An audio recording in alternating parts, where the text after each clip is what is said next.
Capítulo 1. La divinidad.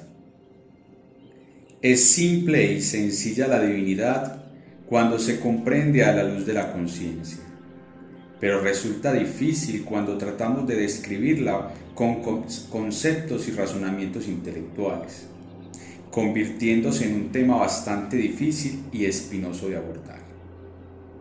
Es aquí donde se cumple aquella frase: la verdad no puede ser descrita en un discurso, porque ella solo puede ser comprendida y se presenta a los humanos a través de la revelación.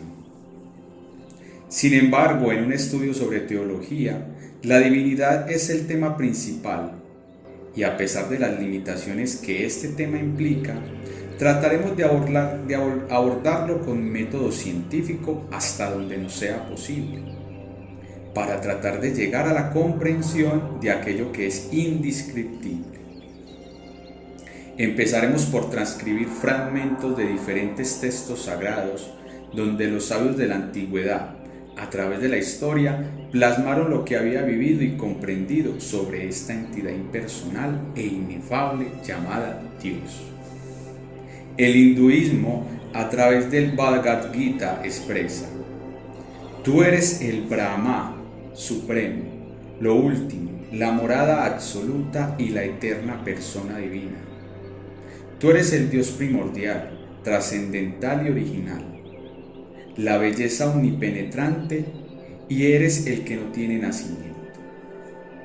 Oh Señor, ni los dioses ni los demonios conocen tu personalidad, oh, el más grande de todas las personalidades, origen de todo, Señor de todos los seres, Dios de dioses. Yo soy el yo asentado en los corazones de todas las criaturas. Yo soy el principio, el medio y el fin de todos los seres. En los seres vivientes soy la fuerza viviente. Aún más, yo soy la semilla generadora de toda la existencia. No hay ningún ser, móvil o inmóvil, que pueda existir sin mí. Con un fragmento de mí mismo, yo penetro y sostengo este universo entero. El Rig Veda, otro texto sagrado de la India, nos dice: no existía algo, ni existía nada. El resplandeciente cielo no existía, ni la inmensa bóveda celeste se extendía en lo alto. Solo el Uno respiraba inanimado y por sí, pues ningún otro antes que Él jamás ha habido. Reinaba las tinieblas y todo el principio estaba velado en oscuridad profunda, en el océano sin luz. ¿De dónde ha surgido esta multiforme creación? Los dioses mismos vinieron más tarde a la existencia. ¿Quién sabe de dónde vino toda esta gran creación? Aquello de donde toda esta creación inmensa ha precedido, el más elevado vidente, en lo más alto de los cielos, lo conoce, o quizás tampoco, ni aún él mismo lo sepa. El taoísmo. ¿Qué es el conocimiento fundamental de la China? Expresa en el Tao Te Ching: antes aún de que existiera el cielo y la tierra, ya existía un ser inexpresable.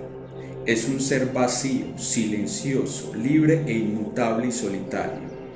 Se encuentra en todas partes y es inagotable. Capítulo 25. El Tao, como camino absoluto del universo, no puede ser comunicado con palabras, aunque nombres le han sido dados. La verdad absoluta es indescriptible. Podría describir el vacío como el origen del universo. Capítulo 1. El Tao engendra al Uno, el Uno engendra al Dos, el Dos engendra al Tres y el Tres engendra a todos los seres. Capítulo 42. Los taoístas también plantean que la fuente eterna es el gran vacío cósmico, vibrante vacío del Tao, que todo lo llena, el llamado vacío supremo Tai Su. No se trata del oscuro vacío sin vida del espacio exterior, sino de un vacío luminoso y radiante. Ese vacío es quieto y silencioso, indiferenciado, la fuente última de todo lo que existe, del cual proviene la perla preciosa del espíritu original. En los Eddas, que son una colección de traducciones mitológicas y legendarias de los antiguos pueblos escandinavos y del norte de Europa, se lee: antes de que el tiempo comenzara a existir, ya había algo llamado Ginnungagap, que significaba gran vacío cargado mágicamente. En el extremo sur de este vacío apareció un universo de fuego llamado Muspelheim, y hacia el norte surgió Niflheim, o sea, el universo o mundo de niebla. Cuando las partículas de fuego y de hielo se encontraron, el hielo se derritió y la espuma adquirió vida. Gracias al poder de Muspelheim, este poder formó el primer gigante, Ymir, el que ruge, que quiere decir la primera vibración. El fuego es la energía en expansión y el hielo es la materia primordial. El universo se origina esencialmente de una sola fuente, que se divide en dos extremos. El libro egipcio de los muertos se lee: oh, divina sustancia de la que fluyen todos los seres y las formas, y callada la tierra te escucha. Tú, única, reinabas ya en el cielo, cuando aún no era la tierra con sus montañas. Tú, el creador de lo existente.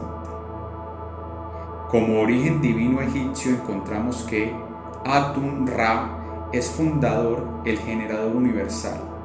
Esto ya figuraba en Nun, inmerso en el Nun, constituido por las aguas primordiales envueltas en las tinieblas, donde también estaba en estado inerte y potencial todos los seres del universo.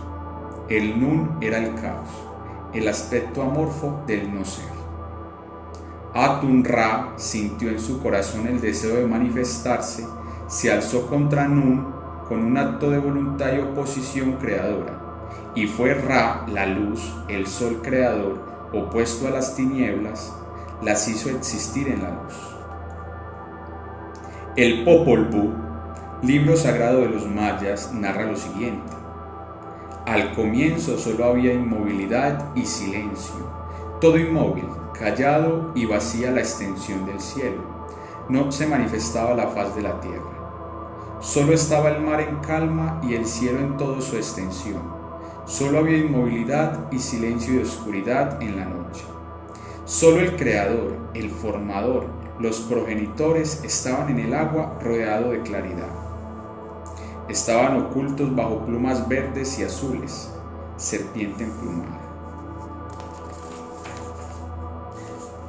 La Cábala, que tanto han estudiado los esoteristas, nos enseña: el absoluto es el ser de todos los seres, es la causa del espíritu y de la materia, es el ser del ser, es el espacio abstracto absoluto y incondicionado y eterno, el incognoscible, el inmanifestado, que jamás entra en la manifestación, el que está mucho más allá de los dioses y de los hombres, es la luz increada que no produce sombra por ninguna parte.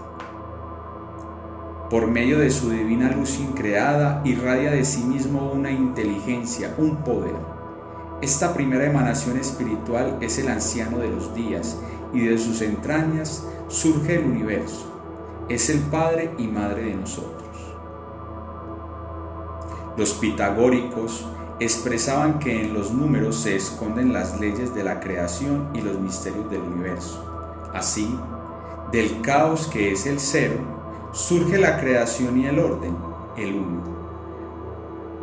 Y el uno correspondía al espíritu creador, la expresión de Dios, y es la base de todos los números. El 2 significaba la materia sutil, el eterno femenino. El 3 indica la unión de la materia con el espíritu, y el 4 indica la materia creada. El judaísmo plantea: al principio creó Dios los cielos y la tierra. La tierra estaba confusa y vacía, y las tinieblas cubrían el haz del abismo. pero el Espíritu de Dios se movía sobre la superficie de las aguas. Además del pueblo de Israel, consideraba que como el Espíritu de Dios no tiene principio ni fin, y esa verdad era oculta e inasequible y su nombre era impronunciable e intraductible en palabra, por tal razón lo representaban con las letras hebreas, que viene a ser el misterioso tetragrama, el Yod-Heh-Vav-Heh.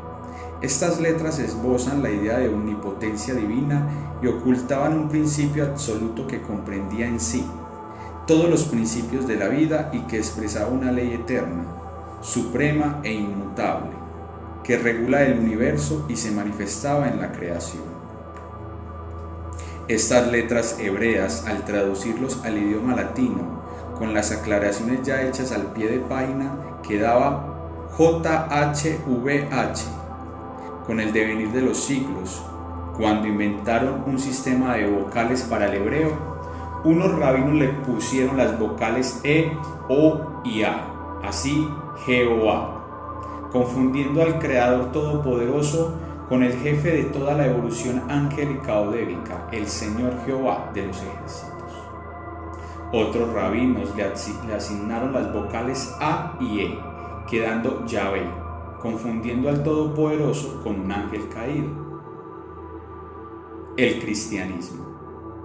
En el Nuevo Testamento dicen lo siguiente: al principio era el Verbo, y el Verbo estaba con Dios, y el Verbo era Dios.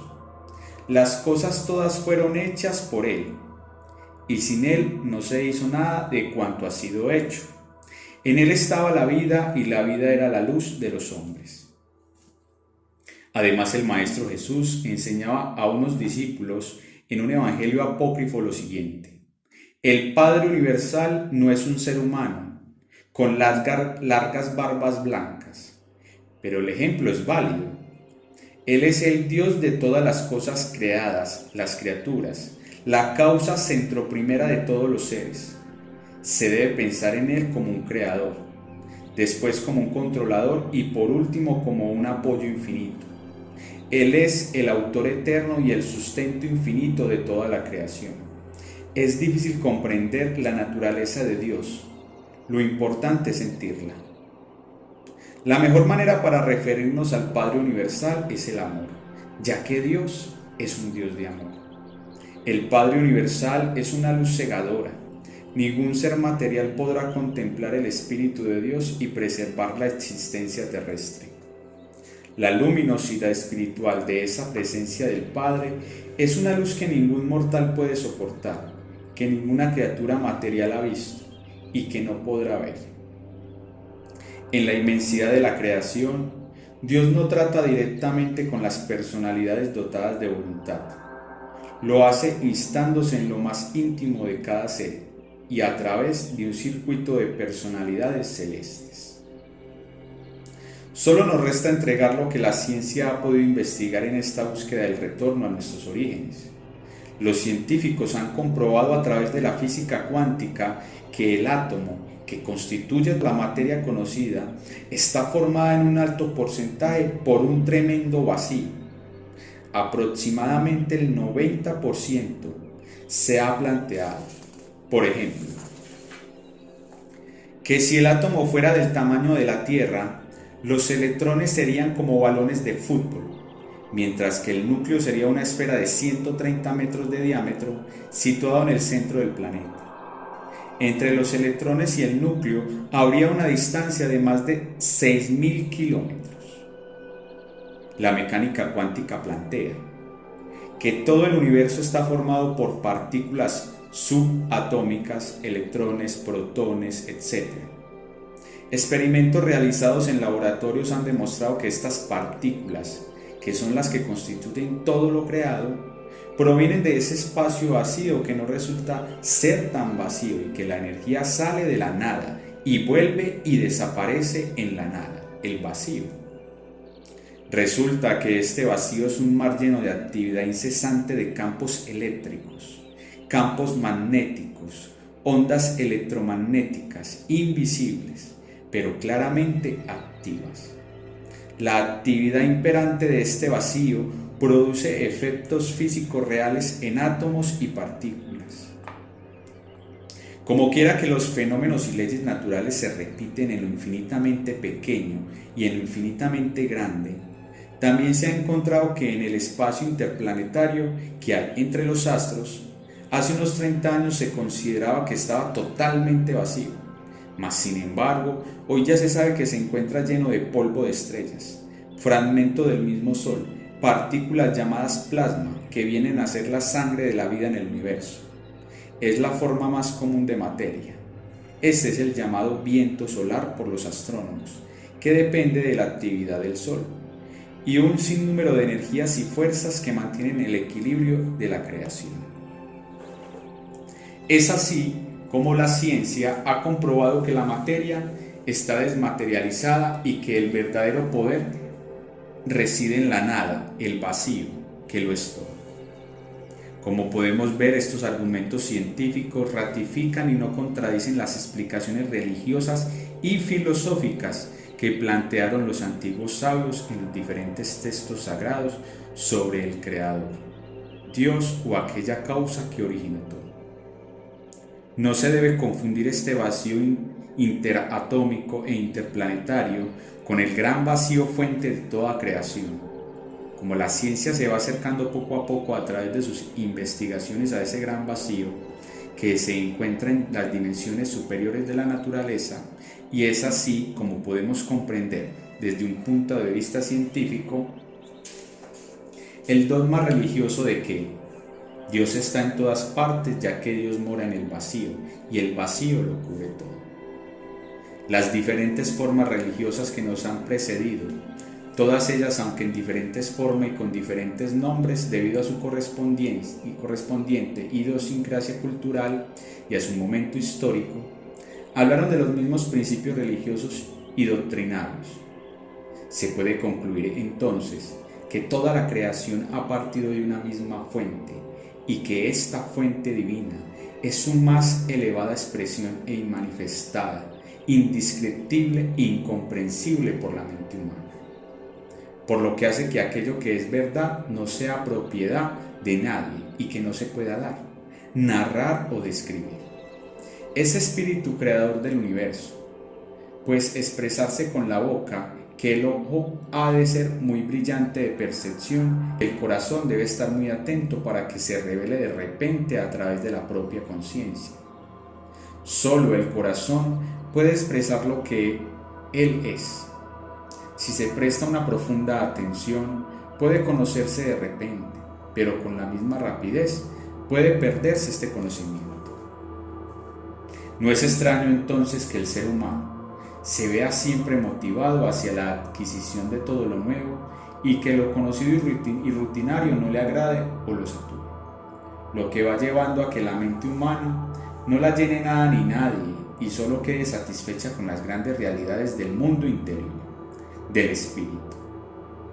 Luego solo a través de la vivencia del instante se puede percibir eso que es lo nuevo. Es por esto que solo ella, en virtud de su naturaleza, se da a los hombres que la buscan a través de la revelación personal, por medio de una amplia vida experiencial, comprensiva e intuitiva. Esta revelación no es exclusiva de unos pocos privilegiados pertenecientes a alguna casta sacerdotal o a alguna estirpe, sino que es un don dado a todos los seres humanos, que les va llegando en su tiempo, cuando el alma está preparada por la experiencia. El inmanifestado, la máxima expresión de Dios, no es un ser ni una persona, ni una fuerza. Está más allá de todo eso, pero para nuestra comprensión, tómese como una energía espiritual autoconsciente que todo lo penetra e inunda. Casi siempre ha sido descrito por los textos sagrados como un gran vacío que no tiene nombre. Él es el misterioso cero de la matemática, que en su orden se encuentra antes del 1 y después del 9, o sea, antes y después de la creación, cerrando el círculo de ella.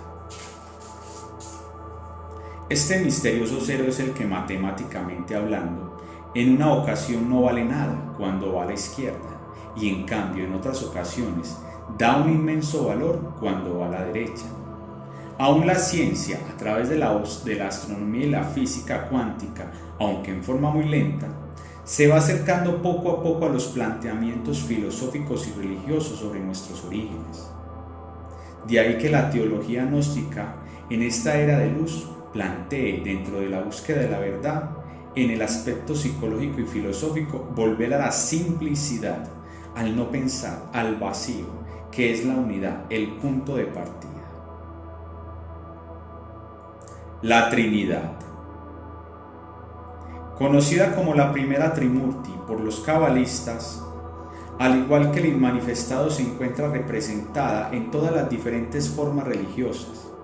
Entre las más conocidas tenemos Padre, Hijo y Espíritu Santo, cristianos; Brahma, Vishnu y Shiva, indostanes; Osiris, Isis y Horus, egipcios; Keter, Binat y Chonma, cabalistas; positivo, negativo y neutro, físicos; Chi, Yin y Yang, chinos, etc. Son las tres fuerzas primarias de la naturaleza sobre la que se sostiene lo creado.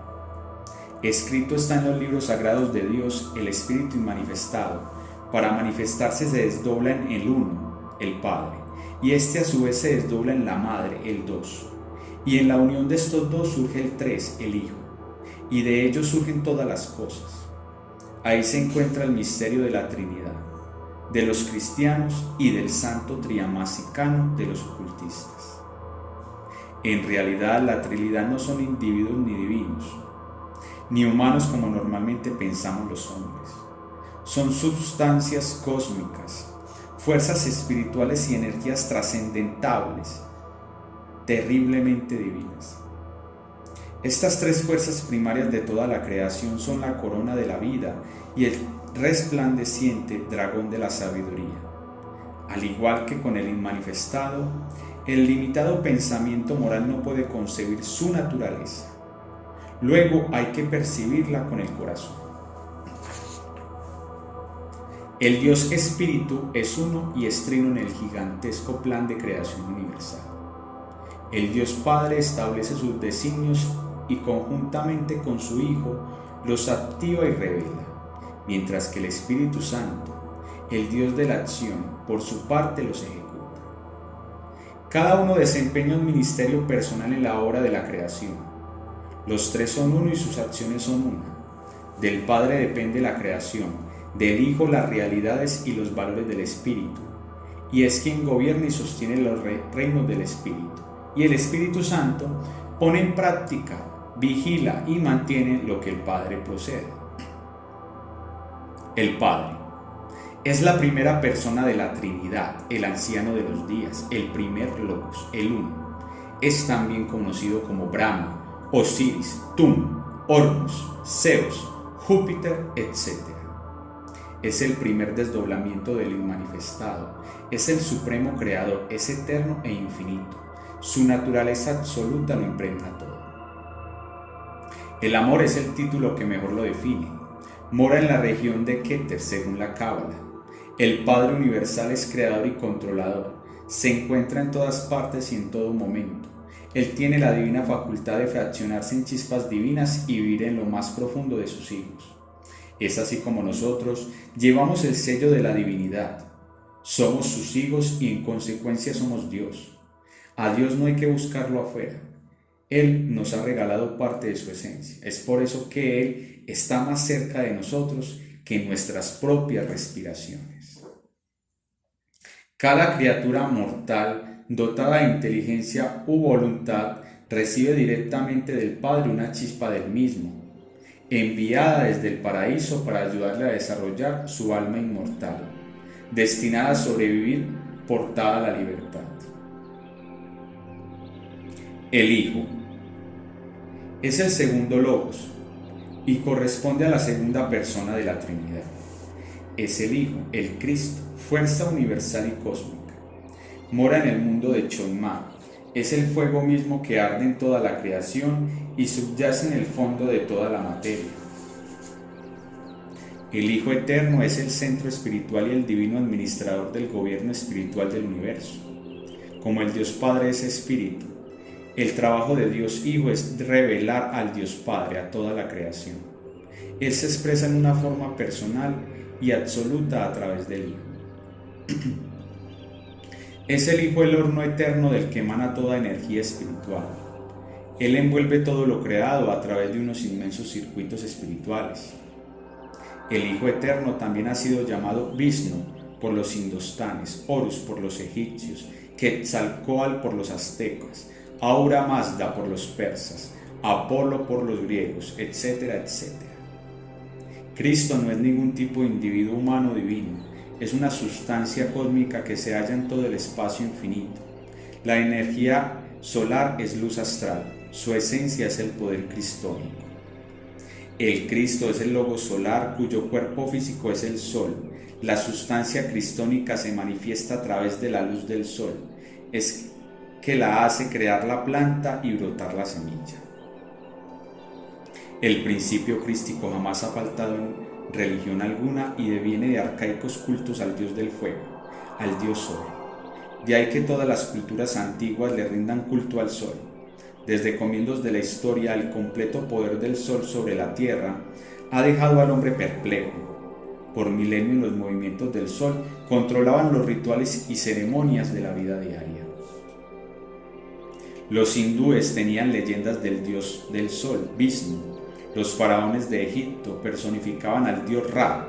Se declararon descendientes del sol y dominaron el mundo antiguo.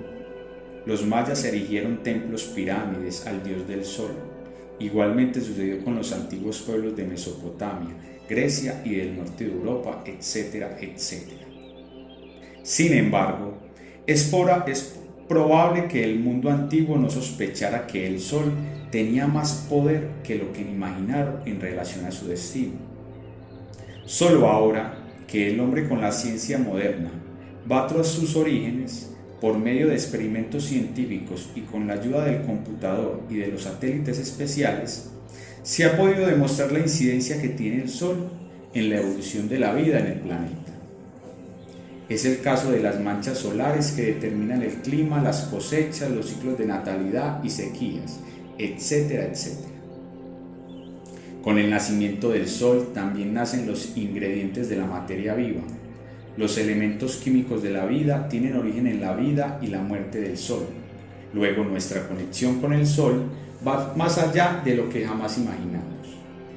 Nacidos del planeta Tierra, somos realmente hijos del Sol y nuestro vínculo con él estuvo forjado desde los comienzos del tiempo. El Sol es una estrella brillante, en constante evolución, y su luz se ha convertido en una llave para llegar a los secretos del universo. Hace 1000 millones de años, él ejercía su control sobre el planeta, preparando el escenario para la evolución, y solo hace poco nos estamos dando cuenta de su poder increíble.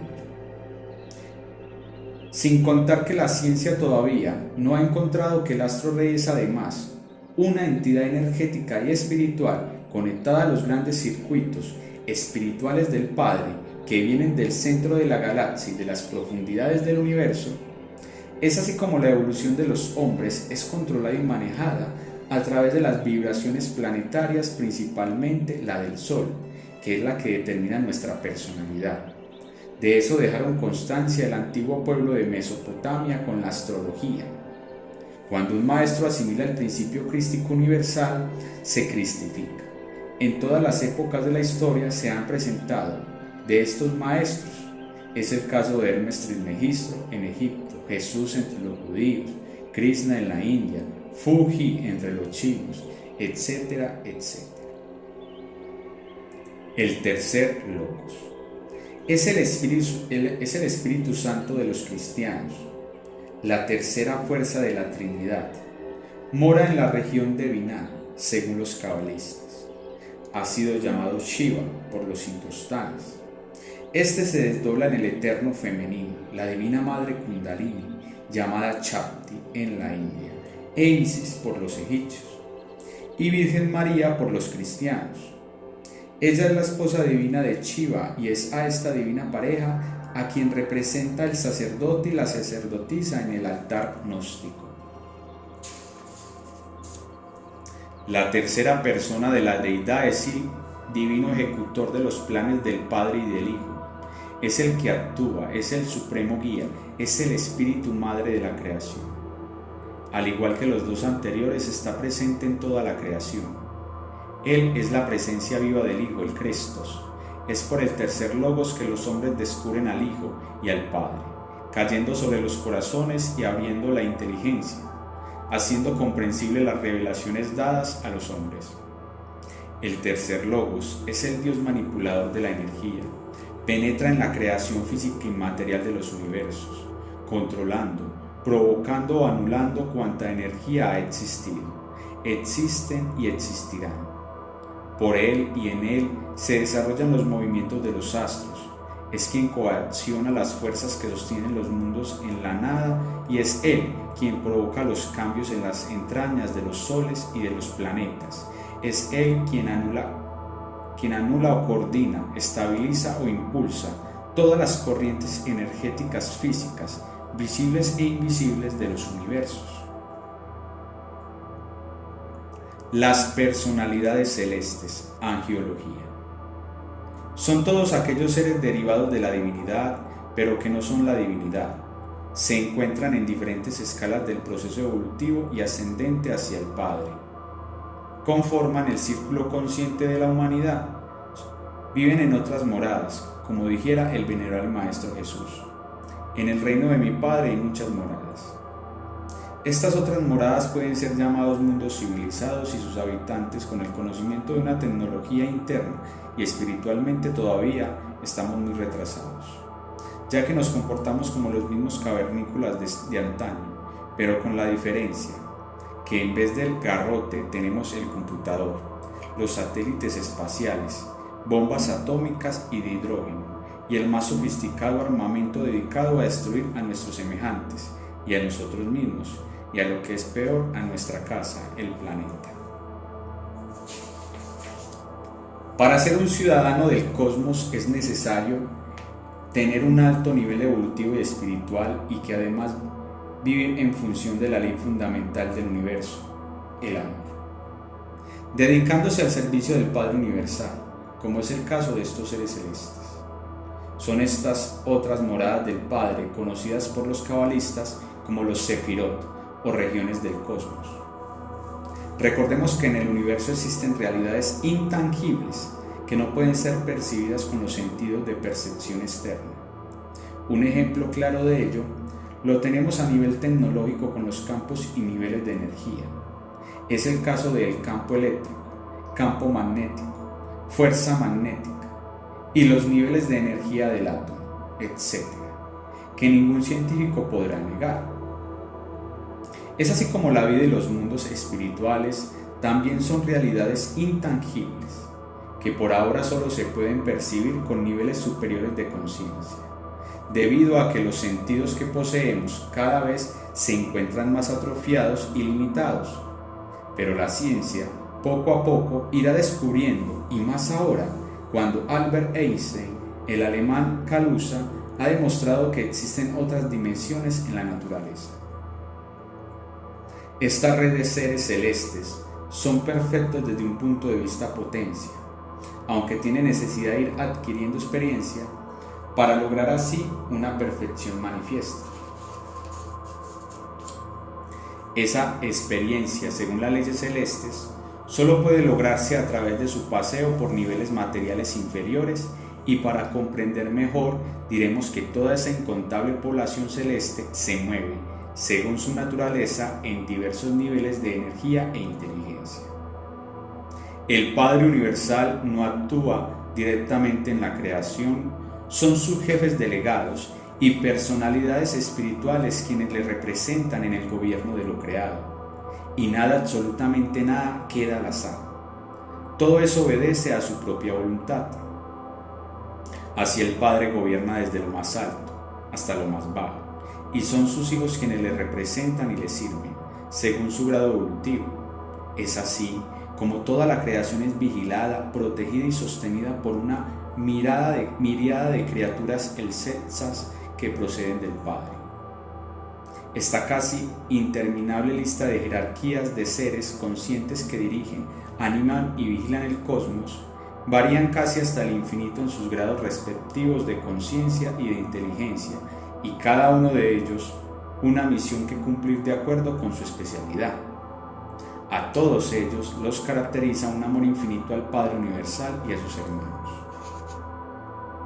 Los ángeles, por ejemplo, que son los que más conocemos por los profetas y textos sagrados, debido a que han sido con los que más contacto se ha tenido, son los constructores de los mundos y los que gobiernan la creación. Los ángeles gobiernan los elementales, que son las almas de los minerales, de las plantas y de los animales de la creación, y son ellos los que determinan los procesos evolutivos. La semilla no brota sin la presencia del elemental. Los ángeles trabajan en el gran laboratorio de la naturaleza bajo la dirección del Señor Jehová, que es el jefe de toda la evolución angélica o débica.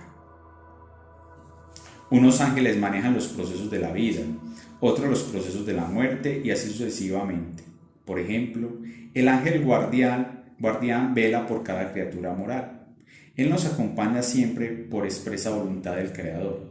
Él nos preserva la vida material y vela por nosotros en la enfermedad y en el dolor. Y vela porque ni nada ni nadie trueque nuestra existencia antes de lo previsto. Él sabe de nuestras necesidades antes de que las descubramos. Su tutela es permanente y nos conduce a través de los acontecimientos de la vida en silencio y sin que lo notemos. El amor del Padre se manifiesta a través de Él para darnos alimento a lo que precisemos, pero siempre de acuerdo a las mismas leyes del Padre Universal. El Padre no nos ha dejado huérfanos. Hasta del más mínimo de nuestros detalles hay jerarquías pendientes de ellas. Estos seres corresponden a aquellos personajes que los cristianos han llamado como ángeles, arcángeles, principados, virtudes, potestades, dominaciones, tronos, querubines y serafines, etcétera, etcétera. El hombre es lento de pensamiento y en su natural limitación y falta de comprensión de los planes divinos, confunde con frecuencia a Dios, el supremo gobernante, con sus criaturas subordinadas, sus delegados, los profetas, líderes y libros sagrados. Han confundido y siguen confundiendo a los ángeles y enviados del Padre con el propio Padre. No hemos sabido distinguir con claridad y justicia a las tres personas de la Trinidad, ni tampoco a la deidad del Absoluto, ni siquiera a los hijos creadores o a los regentes planetarios, como tampoco a sus ángeles, etcétera, etcétera. Desde la más remota noche de los tiempos hemos adorado a quienes en verdad solo están al servicio del Padre y solo a Él se debe adoración y solo ante Él debemos postrarnos. Como quiera que Dios no es visible con los ojos, solo en la intimidad, en la soledad de la comunicación interior, podemos comunicarnos con Él y en la oración o en la meditación podemos arrodillarnos ante su presencia invisible.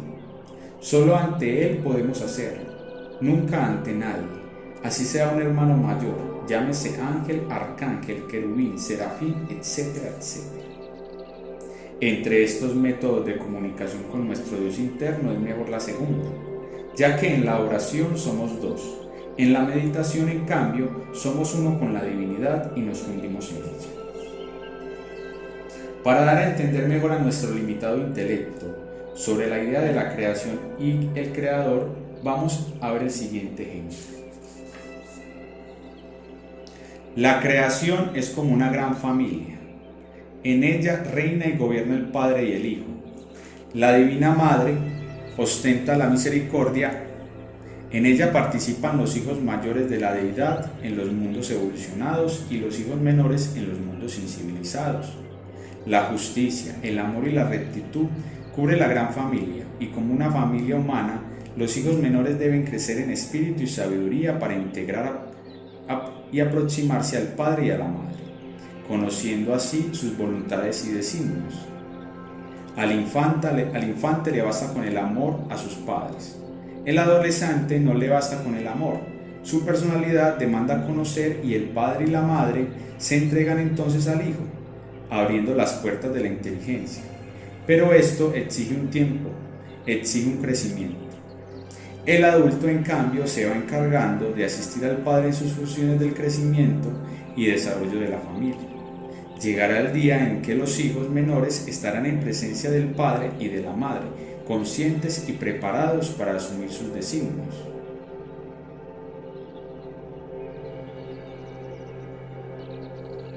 El árbol sefirótico de la Cábala. La Cábala es una doctrina espiritual cuyo contenido es fundamentalmente de índole metafísico y teológico, y es una de las más excelentes formas de expresión de la tradición universal. Esta palabra parece asociada a la idea de lo misterioso y enigmático. En ella se encuentra encerrado el más recóndito de los secretos. Cábala, que quiere decir en hebreo tradición, también quiere significar revelación divina. Fue transmitida oralmente desde tiempos inmemoriales a través de una cadena iniciática. En ella se recoge la más profunda y elevada enseñanza de la religión mosaica, que fue el mensaje secreto de la Biblia hebrea, y la sabiduría oculta y suprema del judaísmo. La Cábala se basa en interpretaciones simbólicas y esotéricas de la Biblia, manejando sobre todo el simbolismo de las letras, los números y las palabras. Para la doctrina cabalística, el universo está formado por letras que determinan la verdadera naturaleza de las cosas, donde cada mundo es un alfabeto escrito por la mano de Dios. El estudio de las letras y la combinación de sus equivalencias aritméticas desempeña un papel importante en la especulación cabalística. Las letras del alfabeto hebreo, además de su simbolismo gráfico, tienen unos valores numéricos que los sabios cabalistas saben aprovechar para desentrañar el más hondo significado de cada término y de cada frase de las Sagradas Escrituras. Uno de los textos básicos de la Cábala es el Zohar, el libro del esplendor. En él se recogen todas las enseñanzas recibidas de los maestros del pasado. El árbol sefirótico. Una idea cabalística que se usó de la fuente y expresión de la vida espiritual era la de un árbol, es así, como toda la doctrina cabalística, gira en torno al árbol sefirótico. Este árbol es un diagrama geométrico que encierra toda una descripción gráfica y simbólica de la realidad divina, del rayo de la creación cósmica, con su inmensa e inagotable gama de dimensiones, aspectos y cualidades. El árbol sefirótico es, pues, un intento de representar lo irrepresentable, de describir lo que está más allá de toda descripción. Constituye también un intento por representar las relaciones metafísicas existentes entre el macrocosmos y el microcosmos. Es a la vez un diagrama del alma y un mandala universal. Este es precisamente el árbol de la vida, el árbol del que brota toda la vida cósmica. Este árbol místico de la Cábala, de acuerdo a la tradición tántrica y taoísta, es comparable a un árbol invertido, como el que tan frecuentemente aparece en todas las mitologías, cuyas raíces están en lo alto en el cielo y las ramas y frutos llegan hasta abajo, a la tierra, a los mundos materiales. La raíz es lo infinito, de donde parte todo y donde todo tiene sus principios y fundamentos. El tronco es Brahma, el espíritu inmortal sobre el que descansan todos los mundos. Las ramas son los mundos de todo lo creado y sus frutos, en el caso del microcosmos, son todas las facultades y poderes del íntimo. Ténganse en cuenta que la existencia universal es una sucesión de condensaciones de la esencia de la luz. Este árbol sagrado es un símbolo evocador que se encuentra en varias tradiciones metafísicas. El término Sefirot es el plural de la palabra Sefirat, y Sefira es la bendita diosa madre Shakti o Devi Kundalini. El árbol eterno tiene 10 divisiones o ramas principales, conocidas como sefirotes, que en el microcosmos hacen referencia a diferentes partes del hombre y en el macrocosmos hacen alusión a regiones del cosmos. El árbol de la vida de los misterios hebraicos comienzan con Keter, el anciano de los días, que se encuentra en el lugar más elevado del árbol en la raíz. Después sigue Chomá, el segundo sefirote. Es el Cristo cósmico, o de acuerdo a la mitología hindú, Vishnu. Luego viene Binah, el tercer sefirote o el señor Shiva de los indostanes. Este es el Espíritu Santo, el esposo de Shakti, la divina madre Kundalini. Esta triada es el triángulo divinal, la primera trimurti, la de la perfección. Esta es la Santísima Trinidad de los católicos. Después de este primer triángulo, descendiendo de los reinos del Padre Universal, viene el segundo triángulo, que es el triángulo ético, porque allí prima la recta conducta. Este segundo triángulo está formado por Chesed, el cuarto sefirote que corresponde al íntimo, o hablando en lengua sánscrita a Atman, el inefable. Continúa luego descendiendo Geburah, el quinto sefirote, el alma divina. Buddhi en lengua sánscrita, que es femenina. Esta es la bella Helena, la eterna dama, la valquiria interna. Luego en forma descendiente sigue Tiferet, el sexto sefirot, el mundo del alma humana, el mundo de la voluntad, que es masculina, en manos de los esoteristas. Según la teosofía oriental, el alma humana, Manas, es el esposo de la divina Buddhi y ambas son las verdaderas almas gemelas. Buddhi, el alma espiritual, exige siempre de su caballero, Manas, el alma humana, todo género de inauditos y prodigios de valor, quien después de duras bregas celebra sus esponsables con su amada. Además de Atman y Buddhi, el íntimo y el alma divina se expresan a través de Tiferet, el alma humana. Así pues, el íntimo con sus dos almas, la divina y la humana, ofician su trono que es el microcosmos, es el sistema nervioso cerebroespinal. Más abajo por desdoblamiento viene un tercer triángulo, el triángulo mágico, porque es donde ejerce la alta magia. Este triángulo está formado por Netzach, que es el séptimo sefirot y representa el mundo de la mente. Continúa luego con Job, el octavo sefirot, que representa el mundo astral. Más abajo se encuentra Yedos, el noveno sefirot, y representa el mundo vital o etérico. Por último se encuentra en la parte más baja del árbol sagrado el décimo sefirot, Malkut, que representa el mundo físico.